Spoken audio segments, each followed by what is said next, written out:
ආයුබෝවන් මගේ YouTube නාලිකාවත් එක්ක සම්බන්ධ වෙලා ඉන්න ඔබව නැවතත් ඉතාම ආදරෙන් පිළිගන්නවා ඉදිරි මාසයේ මාසික පලාපල විස්තරෙත් සමග.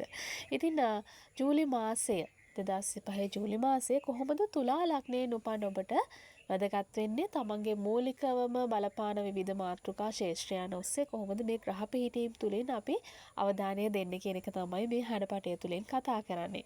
ඉතින් අපි දන්නවා මාසයක් මුළුල්ලේ කරන කටයුතු අපි ගොඩාක් වෙලාවට පෙර මාසයේ අගභාගයේ වෙනකොටම සැලසුම් කරගන්නවා. ඉතින් ඒ සැලසුමත් එක්ක යද්දී අපිට පහසුයි ගොඩාක් දේවල් අපි බලාපොරොත්තු විදිහටම තමන්ගේ මාසය අවසන් කරගන්න. ඉතින් අපි දන්නේ නැහැ අපිට තිබෙන අවස්ථා ඉදිරියේ. එතකොට ධනාත්මක තැන් තියෙනවා අපිට ග්‍රහ පිහිටීම් අනුව සුබ කාලවකවානු තියෙනවා. ඉතින් මේවා හඳුනාගත්තාම අපිට ඉතාම පහසුයි අපිට අපේ අරමුණු වලට 100%ක් යන්න. ඉතින් මේ හින්දා අපි කතා කරොත් දැන් ආරම්භයත් එක්ක තිබෙන ග්‍රහ ගෝචර තත්ත්වය වගේම ග්‍රහ වෙනස් වීම මාසය තුළ සිදු වෙනවා. ඒතර ඒ දේවල් පාදක කරගෙන අපිට පුළුවන් මේ සම්බන්ධව අවධානය දෙන්න.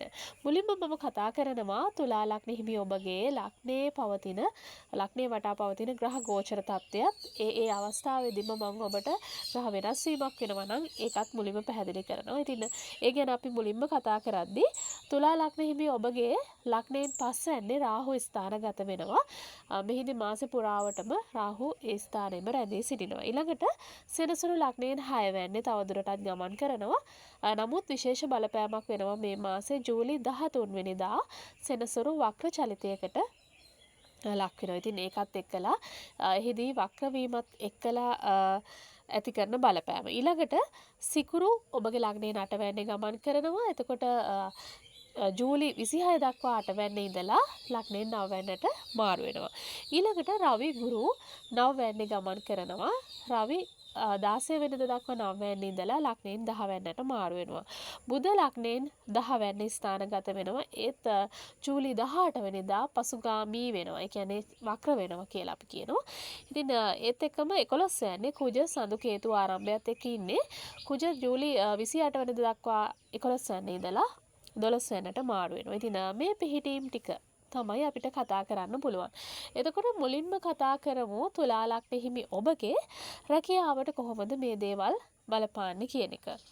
අපි කතා කරොත් දැන් රැකියාව සම්බන්ධව අපිට නිවේදකත්වය දෙන්නේ ලග්නයෙන් 10 වැන්න තුල. එතකොට ලග්නයෙන් 10 වැන්නේ අධිපතිත්වය ගැන අපි නිතරම අවධානය දිය යුතුයි. ඒක එක පැත්තක් සහ ස්ථානගත ග්‍රහයන් 10 වැන්නේ සහ දෘෂ්ටිගත සම්බන්ධයන්. ඉතින් මුලින්ම කතා කරද්දී තුලා ලග්න හිමි ඔබගේ ලග්නයෙන් 10 වැන්නේ අධිපතිත්වය දරන්නේ සඳු. එතකොට සඳු එක රාශියක ඉන්නේ දින කිහිපයක්. දින දෙකක් හෝ දින දෙකමාරක්. එතකොට එතනදී අපිට රැකියාව සම්බන්ධයෙන් සඳු මත පදනම්ම වෘත්තීය පුරෝකථනයකට යන්න යෝග්‍ය නැහැ.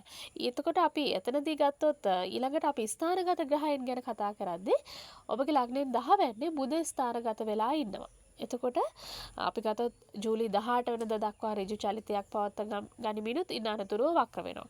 එතකොට ඒකේ බලපෑම අපි හඳුනා ගන්න ඕනේ. එතකොට රැකියා ශේෂ්ත්‍රයේ අපි ගත්තොත් ජූලි 18 වෙනිදා දක්වා අපිට ඉතාම හිතකර තත්ත්වයක් තමන්ගේ රැකියාවේ ප්‍රගතිය සහ තමන්ගේ කටයුතු එදිනදා ඉතාම හොඳින් කරගන්න ඔබට අවස්ථාව සපයනවා. ඉතින් අපි ගත්තොත් නව රැකියා අවස්ථා වගේ දේවල් ඔබ යම්කිසි විදිහට රැකියා විරහිතව රැකියා සොයමින් හිටියනම් මුල් කාල සීමාව තුළ මේ දේවල් ඔබට ලැබෙන්නට පුළුවන් ජූලි 18 දක්වා ඊට අවස්ථා වැඩි. ඊළඟට අපි ගත්තොත් ජූලි 18 වෙනිදායින් පසුව මේ බුද්ධ පසුගාමී වීමත් එක්කලා විශාල අභියෝග නොවුනත් ඔබට කටයුතු කරගෙන යද්දී ඇතිවෙන යම්කිසි සුළු බාධක තිබෙන්න පුළුවන්. ඉතින් ඒ தත්ත්වය අවබෝධ කර ගැනීම ඊළඟට ජූලි 16 වෙනිදා රවිත් ඔබේ ලග්නයෙන් 10 වැන්නට ස්ථානගත වෙනවා. එතකොට එතනදී ඒක දැන් ඔබේ කර්ම නිවසට මේ රවි ස්ථානගත වීමත් එක්කලා රැකියාවේ අර තිබෙන විශාල ගැටලු කාරී තත්ත්ව අවම කරන්න ඒ හේතුවක් බවට පත් වෙනවා. ඊළඟට රැකියා කටයුතු වගේම දැන් අපි ගත්තොත් ව්‍යාපාර කටයුතු කරන අය කොහොමද මේ මාසේ ගත කරන්න කියන එක කතා කරද්දී අපි ව්‍යාපාර දෘෂ්ටි කෝණයෙන් බලද්දිත් මේ මාසේ ජූලි 18 දක්වා ඉතා හිතකර තත්ත්වයක් පෙන්වුම් කරනවා තමන්ගේ ව්‍යාපාර කටයුතු වලට. ඒතර ව්‍යාපාර ආරම්භය වගේ දේවල් ඔබට 18ට පෙර මුල් කාල සීමාවෙදීම යොදා ගන්නට හැකියාව තිබෙනවා. ඉතින් ඉදිරිය සම්බන්ධයෙන් යම්කිසි කටයුතු වලට ආරම්භයක් ගනිද්දී ඔබට ඒ කාලවකවානු ඉතාම වැදගත්. ඊළඟට දැන් අපි ගත්තොත් රැකියා ආශ්‍රිතව ගත්තත් රැකියාවේ උසස් වීම ඒ වගේම තමයි රැකියාවේ තත්ත්වයේ ඉහළ යාම වගේ දේවල් බලාගෙන ඉන්න අය ඉන්නවනේ. එතකොට ඒ වගේ දේවල් වලට මාසෙ වැඩි කාල සීමාවක් අපිට අපේක්ෂා තියාගන්න පුළුවන් දෙවනි භාගය තුල. අපි ගත්තොත් රැකියාවේ තනතුරු වල ඉහළ යාම එහෙමත් නැත්නම් උසස් නිලධාරීන්ගේ පැසසුමට ප්‍රශංසාවට ඔබව ලක්වන කාල සීමාවක් බවට පත් වෙනවා. ඊළඟට මේ මාසේ දැන් අපි ගත්තොත් වැඩියෙන්ම අපි හිතකර ශේෂ්ත්‍ර තියෙනවනේ. දැන් අපි එකිනෙකා අපි කටයුතු කරගෙන යන්නේ විවිධ මානයන් විවිධ ශේෂ්ත්‍රයන් ඔස්සේ. නමුත් මේ මාසේ වැඩි වශයෙන් හිතකර ප්‍රතිඵලදායක ශේෂ්ත්‍රයන් විදිහට අපිට කතා කරන්න පුළුවන් ඉගෙනවීම, එතකොට උපදේශන කටයුතු වගේ ආශ්‍රිත දේවල් කරන අයට. ඒතර ඒ අයගේ කාර්ය සාධනය. එතකොට ඒ අයගේ කටයුතු හොඳින් කරගන්න තිබෙන සහ මේ මාසේ වැඩි මේ ග්‍රහ පිහිටීම් අනුව තමන්ට වැඩි ධනාත්මක බලපෑමක් ඒ අයට තිබෙනවා. ඊළඟට අපි කතා කරොත් විශේෂයෙන්ම විදේශ රටවලට සම්බන්ධ වෙලා රැකියා කරන අය වගේම ව්‍යාපාර සම්බන්ධතාවලට මේ විදේශ සම්බන්ධ වෙලා ඉන්න අය. ඉතින් මේ අයට වුණත් මේ මාසේ ඉතා හිතකරයි. ඉතින් ඒ තත්ත්වයනොත් මේ මාසේ අපිට පෙන්නලා දෙන්නට පුළුවන් මේ රැකියා වෘත්තිය වගේම ව්‍යාපාර කටයුතු කියන අංශ ගැන කතා කරද්දී. ඊළඟට අපි ඊළඟ කොටසට යමු. තමන්ගේ මූල්‍ය තත්ත්වය නැත්නම් මාසේ ආදායම් වියදම් හැසිරීම කෙරෙහි කොහොමද මේ තත්ත්වයන් බලපෑම් ඇති වෙන්නේ කියන එක. එතකොට අපිට ආදායම ගැන නැත්නම් අපි ලාභ නිවස විදියට අපි සලකන්නේ ලග්නයෙන් 11 වෙන්න. එතකොට මේ තුලා ලග්න හිමිය ඔබගේ ලග්නයෙන් 11 වෙනි අධිපතිත්වය දරන්නේ රවි. එතකොට මුල් භාගයේ එහෙම නැත්නම් 16 වෙනිදා දක්වා ලග්නයෙන් 9 වෙන්නේ ඉන්නේ. ඉතින් ඒක යහපත් ස්ථානයක ඉන්න නිසා ඔබට ඒක හිතකර බලපෑමක්. ඒ වගේම තමයි මේ ඔබගේ ලග්නයෙන් 11 වෙනි ස්ථානගත වෙලා ඉන්න කුජ කේතු සංයෝග වෙලා. ඉතින් එතනදිත් ඔබට අහිතකර බලපෑම් ආදායම් තත්ත්ව සම්බන්ධයෙන් ඇතිවන බලපෑමක් නොවේ. තමන්ගේ ආදායම් වැඩි කරගන්න අවස්ථාව තිබෙන මාසයක්. ඒතර මේ මාසේ ටිකක් ආදායම් තත්ත්ව සම්බන්ධයෙන් ගත්තාම තුලා ලග්න හිමි ඔබට හිතකර මාසයක්. ඒතර ඒ හින්දා නිතරම තමන්ගේ ආදායම් නිර්මාණය කර ගැනීම, අමතර ආදායම් කෙරෙහි අවධානය යොමු කිරීම ගැන ඔබට ඉදිරිය ගැන හිතන්න අවස්ථාව තිබෙනවා. ඒ වගේම තමයි ව්‍යාපාර කරන කෙනෙක් වගේ නම් විවිධ මාධ්‍ය හරහා ඔබට සමහරට වාසිදායක ගනුදෙනු කරුවෝ හම්බ වෙන ඒ වගේ දේවල් හරහා තමන්ගේ ලාභ ඉහළට ගන්නට අපේක්ෂාව තිබෙන මාසයක්. එතකොට ඒකත් එක්ක තමන්ගේ ආදායම් තත්ත්වවල වැඩි දියුණුවක් සිදු වෙනවා. ඒ වගේම රැකියා කටයුතු කරන අයගේ වැටුප් වර්ධක කෙරෙහි ධනාත්මක බලපෑම් ඇති වෙන්න පුළුවන්. ඒ වගේම සමහරවිට මේ කාල සීමාව තුළ Tamanට වැටුප් වැඩිවීමක් නොවෙන්න පුළුවන්. නමුත් මේ කාල සීමාව තුළ ඔබ කරන කාර්ය සාධනයේ කාර්යඵලය හේතු වෙන ඔබට ඉදිරියේ ඒ තමන්ගේ තියෙන වැටුප් වර්ධක දීමනාවල වැඩිවීමක් සිදු වෙන්නේ. ඉතින් ඒ හින්දා ඒ තත්ත්වයේ යහපත් බලපෑම් ඉතින් ගොඩක් වෙලාවට මේ කාලේ කරන ඉලක්කගත සපුරා ගැනීම වල ප්‍රතිඵල ඔබට ඉදිරියේදී ලැබේවි.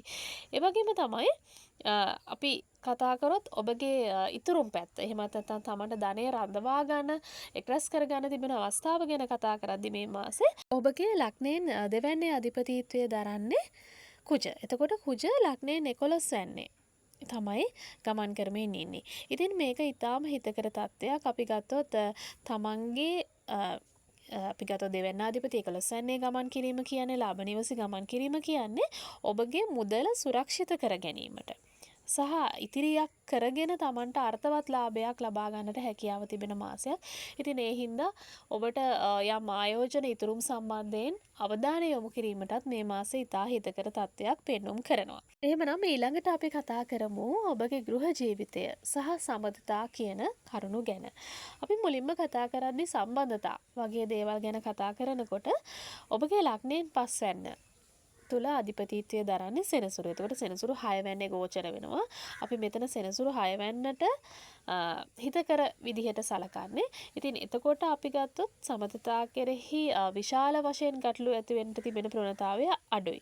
නමුත් රාහු ඔබගේ ලග්නයෙන් 5 වෙනි ස්ථානගත වෙනවා සහ මේ කුජ කේතුගේ දෘෂ්ටි කෝණයට ලක් වෙනවා. එතකොට එතනදී මේ බලපෑම් මත සමස්ත බලපෑම් අනුව ඔබට මේ තත්වයන් පදනම් කරගෙන යම්කිසි ගැටලු. ඒ කියන්නේ සමහරට අවබෝධයේ ඇති වෙන වෙනස්කම් නිසා ඒ කාල සීමාව තුළ ගැටලු සහගත තැන් ඇති වෙන්න පුළුවන්. නමුත් ගොඩක් වෙලාවට ඒවා දීර්ඝකාලීන ගැටලු නෙමෙයි. අපි කියන්නේ කෙටි කාලීනව අවසන් වෙලා යන සමහර දේවල් සිද්ධ වෙන්න පුළුවන්. ගුරුගේ ආශිර්වාදය. එතකොට ඒ දෘෂ්ටි කෝණයත් එක්කලා ගොඩක් ගැටලු ඉක්මනින් ඉවත් කරගන්න තිබෙන අවස්ථාව ඔබට තිබෙනවා. ඉතින් ඒ தત્ත්වය පෙන්වුම් කරන්න පුළුවන්. ඉතින් අපි ගත්තොත් ප්‍රේමය සහ මේ බැඳීම් වලට සාධකයේ විදිහට අපි ග්‍රහලෝකයේ ග්‍රහ වලල්ල තුල හඳුනගන්නේ සිකුරු. එතකොට සිකුරුගේ ස්වභාවය ගත්තාම සිකුරු ලග්නයෙන් 8 වෙන්නේ ඉන්නේ. ඉතින් මෙතනදී අපි තේරුම් ගත යුතුයි අපි අපේ විනය කියන්නේ අපේ තිබෙන අපේ ප්‍රතිපත්ති ඒ විනයගාරුක බවත් එක්කලා තමන්ගේ බැඳීම් පවත්වාගෙන යනවා නම් ගොඩක් වෙලාවට අපිට ඒ සම්බන්ධ ප්‍රතිඵල ලැබෙන්න පුළුවන්. නිතරම තමන්ගේ සිතුවිලි සීමා තුල පවත්වාගෙන යාම වැදගත්. ඊළඟට අපි මේ විවාහ ජීවිතය සහ කාලාත්‍රයත් එක්ක තියෙන සම්බන්ධතාව ගැන කතා කරද්දී ලග්නයෙන් 7 වෙනි තුලා ලග්න හිමි ඔබගේ අධිපතියතිය දරන්නේ කුජ. එතකොට කුජ 11 වෙනි ගෝචර වෙනවා. ඉතින් නමුත් මෙතනදී රාහු කේතුගේ බලපෑම එක්කලා සමහර වෙලාවට විවාහ ජීවිතය පවත්වාගෙන යනකොට යම්කිසි ගැටලුකාරී තත්ත්ව ඇති වෙන්න පුළුවන්. නමුත් ඒවා විශාල ගැටලු බවට පත් කරගන්නේ නැතුව ඒවා සමනය කරගන්නට බරපතල ගැටලු බවට පත් කරගන්නේ නැතුව අවස්ථාව තිබෙන මාසයක් සහ ගොඩක් වෙලාවට මේ ඒවා විසඳ ගන්න ඔබට ආශිර්වාදය තිබෙන මාසයක්. ඉතින් ඒ හින්දා ඒ තත්ත්වය පෙන්වුම් කරගන්න පුළුවන්. ඒ වගේම අපි මේත් එක්කම සම්බන්ධ කරගෙන දේපල සම්බන්ධ කටයුතු. ඒ වගේම ගෙදර දියුණුව වෙනුවෙන් අපිට මොනවද ඉදිරි මාසේ කරගන්න පුළුවන් කියන එක සහ කාලවකවානු ගැන කතා කරද්දී තුලා ලග්න හිමි ඔබගේ ලග්නයෙන් 4 වෙනි නැත්නම් අපි දේපල අපි වත්කම් සම්බන්ධ කටයුතු ගැන කතා කරනවා. එතකොට මේ අපි ගත්තොත් 4 වෙනි අධිපතිත්වය දරන්නේ සෙනසුරු. 6 වෙනි ගෝචර වෙනවා. ඉතින් එතනදී අපිට පෙන්වුම් කරන්න පුළුවන් ඔබ දේපල සම්බන්ධ කටයුතු වලදී මේ මාසේ හිතකර තත්ත්වයක් ඔබට ඇති වෙන්නට පුළුවන්. නමුත් ජූලි 13 වෙනිදා දක්වා ඒ සඳහා ප්‍රවණතාවය වැඩි. අපි ගත්තොත් ජූලි 13 වෙනිදායින් අනතුරුව සෙනසුරු පසුගාමී වීමක් සිද්ධ වෙනවා. ඉතින් ගොඩක් වෙලාවට ඔබට සමහර වෙලාවට එතනින් එහාට ඒ දේවල් කරගන්න ගියොත් සමහරවිට ප්‍රමාද වෙන්න පුළුවන්. ඉතින් ඒ හින්දා මුල් සති දෙක තුලම තමන්ගේ දේපල වත්කම් සම්බන්ධ කටයුතු එකලස් කර ගැනීම මුල් කාල සීමාවම ඒ දේවල් අවසන් කර ගැනීම වැදගත්. ඉතින් ඒ තත්ත්වය පෙන්වුම් කරන්න පුළුවන් තමන්ගේ අපි උදාහරණයක් විදිහට වත්කම මිලට ගන්න. එතකොට ගේ දොර අලුත් වැඩියාවක් කරගන්න. ඒ වගේ දේවල් මුල් කාල සීමාවෙම අවසන් කරගන්න. ඉතින් ඒ වගේම තමයි අපි කතා කරොත් වත්කම් මිලට ගැනීම විකිණීම් ආශ්‍රිත කටයුතු උනත් මුල් කාල සීමාවේ සාර්ථක වෙන්න තියෙන ඉඩකඩ වැඩි. ඉතින් ඒ තත්ත්වය ඔබට අවබෝධ කරලා දෙනවා. ඊළඟට අපි කතා කරමු අධ්‍යාපන කටයුතු සම්බන්ධව. ඉතින් අධ්‍යාපන කටයුතු සම්බන්ධව කතා කරද්දී අපිට ලග්නයෙන් 5 වෙනි සහ 9 වෙනි කියන ස්ථාන දෙකම වැඩි අවධානයක් දීලා කතා කරන්න අවශ්‍යයි. මොකද ද්විතීයික අධ්‍යාපනය සම්බන්ධයෙන් කතා කරද්දී ලග්නයෙන් 5 වෙනි ඔබගේ ගෝචර වෙනවා රාහු. එතකොට දැන් අපි ගොඩක් වෙලාවට මේ පිහිටීමත් එක්කලා සිදු වෙන්නේ අපි ගත්තොත් මෙතන කුජ කේතු සංයෝගයේ බලපෑම් වලටත් ලක් වෙනවා දෘෂ්ටි කෝණයටත් ලක් වෙනවා. එතකොට එතනදී Tamanට ගොඩක් වෙලාවට බුද්ධිය දාන ශක්තිය තියෙන දරුවෙක් වුණත් සමහරවිට නැත්නම් ඔබ අධ්‍යාපන කටයුත්තක් කරගෙන යනවනේ. ඒතර ඒ දේවල් පවා හරියට පාවිච්චි කරන්න සමහරවිට අපොහසත් වෙන්න පුළුවන්. සමහරවිට අපි ගොඩක් වෙලාවට කියන්නේ දැන් තරඟ විභාග වගේ දේවල් මේ කාල සීමාවන් තුල තිබෙනවා නම් සමහරවිට Taman අර ඒ ධාරණය කරගත දේවල් Taman මතකයේ තියාගත දේවල් පවා සමහරවිට ලියා ගන්න බැරි වෙනවා අර තිබෙන ව්‍යාකූල ස්වභාවයත් එක්කලා. ඉතින් ඒ හින්දා නිතරම අධ්‍යාපන කටයුතු සිදු කර ගැනීමේදී ඒකාග්‍රතාවය පවත්වා ගත යුතු මාසයක්. ඒකට ඒ සම්බන්ධ වැඩි අවධානයක් දිය යුතු මාසයක්. නැත්නම් අර කලබල වෙලා සමහරවිට සමහර කටයුතු අවුල් කරගන්න පුළුවන් නිසා. ඊළඟට ලග්නයෙන් 9 වෙනි තුල ස්ථානගත වෙනවා රවි ගුරු කියන ග්‍රහයන් මුල් සති දෙක. ඉතින් මේක ඊටා හිතකරයි අපි ගත්තොත් උසස් අධ්‍යාපනය කරන. එතකොට අපි විදේශවල සමහරලාට ගිහිල්ලා පාඨමාලා උපාධි කරන දුවා දරුවන්. එතකොට එහෙමත් නැත්නම් තුලා ලග්න හිමියන්. එතකොට ඒ අයට තමන්ගේ ප්‍රතිඵල හොඳින් අත් කරගන්න හැකියාව තිබෙන මාසයක්. ඉතින් උසස් අධ්‍යාපනය සම්බන්ධයෙන් ආරම්භක දේවල් කරගන්නත් ඔබට මේ මාසේ හැකියාව තිබෙනවා. එහෙමනම් අවසාන වශයෙන් අපි කතා කරමු සෞඛ්‍ය කරුණු ගැන. තුලා ලග්න හිමි ඔබගේ කොහොමද මාසේ පවතින සෞඛ්‍ය ප්‍රවණතාවයන් කියන එක. දැන් අපි ගත්තොත් ජන්ම කේන්දරය අනුව පුද්ගලිකව සමහර වෙලාවට තමන්ගේ කරුණු මේ දේවල් වෙනස් වෙන්න පුළුවන්. මොකද ග්‍රහ පිහිටීම් තුලා ලග්නේ ගත්තත් හැමෝගෙම එකම විදිහට පිහිටන්නේ නැහැනේ. ඒතර මේ ග්‍රහ පිහිටීම් වල තිබෙන වෙනස්කම. නමුත් පොදුවේ ගත්තාම මේ මාසේ පවතින තත්ත්වයන්. ඉතින් අපි ගත්තොත් මුලින්ම කතා කරොත් ඔබගේ ලග්නාධිපති සිකුරු 8 වැනි ස්ථානගත වෙනවා. ඉතින් අපි ගත්තොත් තමන්ට මිශ්‍ර සහ සාමාන්‍ය ප්‍රතිඵල සෞඛ්‍ය සම්බන්ධයෙන් ඒ තත්ත්වය තුළ අපේක්ෂා කරන්න පුළුවන්. ඒ වගේම තමයි මේ ලග්නය ගුරුගේ දෘෂ්ටි කෝණයට ලක්වීම. ඉතින් ඒකත් එක්කලා ගොඩක් වෙලාවට අර සමහරවල් සෞඛ්‍ය ගැටලුවක් ආවත් ඒවා යටපත් කරගන්නට තිබෙන ඉඩකඩ ඒ තුල තිබෙනවා වගේම අපි ගත්තොත් අපේ නිරෝගීකම ප්‍රතිශක්තිය මේ දේවල් වලට මූලික වන රවි ඔබගේ ලග්නයෙන් නව වෙන්නේ ගෝචර වෙනවා. ඉතින් ඒකත් හිතකර තත්ත්වයක්. ඒ පූර්ණ සහයත් එක්කලා ඔබට ගොඩක් වෙලාවට මේ මාසේ අර සෞඛ්‍ය ගැටලු පැන නගින්න තියෙන ඉඩකඩ අඩුයි. ඉතින් ඒ තත්ත්වය නිසා ඔබට ගොඩක් වෙලාවට තමන්ගේ කටයුතු අර අපි කායික සුවයෙන් මානසික සුවයෙන් මාසේ ඉන්නකොට ඒ මාසේ තියෙන දේවල් අපිට සාර්ථක කරගන්න තියෙන ඉඩකඩත් වැඩිනේ. ඉතින් නැත්තම් අපි සමහරලාවට උණ හෙම්බිරිස්සාව හරි හැදිලා යම්කිසි දින කිහිපයක් ප්‍රමාද වුණොත් අපේ කටයුතු වලට ඒක පොඩි හරි බාධාවක් වෙනවා. ඉතින් මේ තත්ත්වය තුල අපිට වෙන හානි මේ මාසේ ගොඩක් අඩුයි. මොකද මේ මාසේ පුරා තිබෙන ග්‍රහ පිහිටීම් ඔබට සෞඛ්‍යමය වශයෙන් යහපත් විදිහට ගෙවන්නට අවස්ථාව සලසලා දීලා තිබෙන නිසා. එහෙමනම් අපි කතා කරා එළඹෙන ජූලි මාසයේ කොහොමද තුලා ලග්නයෙන් උපන් ඔබට මේ ග්‍රහ පිහිටීම් තුලින් අපි කරුණු හඳුනගන්නේ කාල සීමා සම්බන්ධයේ වැදගත්කමක් ලබා ගන්න කියන එක. ඉතින් අපි කතා කරොත් ජූලි මාසෙ කියන්නේ තුලා ලග්න හිමි ඔබට ගොඩාක් තමන්ගේ කටයුතු සාර්ථක කරගන්න හැකියාව තිබෙන මාසයක්. ඉතින් ඒත් එකම තමයි දැන් මේ හඩපටය තුලින් මම හිතනවා ඔබගේ ඉදිරි සැලසුම් සකස් කර ගැනීමට කරුණු එකතු කරගන්න ඇති කියලා. ඔබට වගේම මේ හඩපටය තව කෙනෙකුට වැදගත් වේයයි කියලා හිතනවා නම් මේ හඩපටය ෂෙයා කරන්න. ඒ වගේම තමයි මොනවා හරි අදහස් යෝජනා තියෙන දේවල් ඒ අදහස් තීරුවේ ලියාගෙන යන්න. වගේම අවසාන වශයෙන් මතක් කරනවා මගේ channel එක ගැන. ඉතින් ඔබ තවමත් subscribe කරලා නැත්නම් මගේ channel එක subscribe කරන්න. ඉදිරියටත් විශේෂ ග්‍රහමාරු වෙන්න පුළුවන්. එහෙම නැත්නම් ජ්‍යොතිෂ කරුණු සහ මාසික පලාපල තුලින් නිරන්තරයෙන් ඔබව හම් වෙන්නට අපේක්ෂා කරන නිසා. එහෙමනම් එළඹෙන ජූලි මාසය තුලා ලග්නයෙන් උපන් ඔබට තමන්ගේ අරමුණු අභිලාෂයන් තමන් හිතාගෙන ඉන්න තමන්ගේ සිතුවිලි සිතුම් පැතුම් ඉෂ සිද්ධ වෙන ඊටාම වාසනාවන්ත මාසයක් වන්නට කියලා ප්‍රාර්ථනා කරනවා. මගේ හඩපටේට මෙතෙක් සවන් දුන්නාට බෙහෙවින් ස්තුතියි. තෙරුවන් සරණයි.